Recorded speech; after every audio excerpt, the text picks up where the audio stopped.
ஒரு கதை சொல்லிட்டேன் சார். சைலன்ஸ் ரொம்ப சத்தமாக இருக்குல்ல? நீ சிரிச்சா செம ஸ்மார்ட்டாக இருக்கு சார். ஆனால் முன்பல் இல்லாமல் நீ சிரிச்சா ரொம்ப கேவலமாக இருக்கும். சிரிக்காத, கேமரா ஆஃப்ல இருக்கு, செஞ்சிருவேன். என்ன என் கை கொஞ்சம் லேசாக வைங்க, அவ்வளோதான்.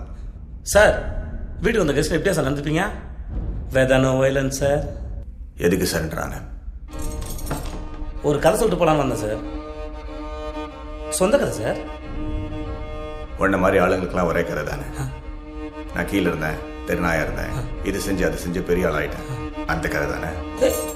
ஐயோ எப்படி சார்? என் கண்ணிலே படம் பார்த்தியா சார்? உன்னை பற்றி ஒன்று சொல்லட்டா? இன்றைக்கே 10 கோடி ரூபா கொடுத்து இந்த தொழிலை விட்டுருனா காசு வேண்டான்னு போயிடுவேன். ஆனால் வீட்டுக்கு போய் இந்த காசு எங்கிட்ட எப்படி போடுங்களான்னு திட்டம் போடுவேன். அதுதான் நீ. அதே 10 கோடியை உன் கையில் கொடுத்து என்னை விட்டுடு சார்னு சொன்னா விட்டுடுயா சார்? நீ என்னை வீட்டுக்கு போக சொல்லிட்டு எப்படி என்கவுண்டரில் போகலான்னு பிளான் பண்ணுவேன், அதானே சார் நீ?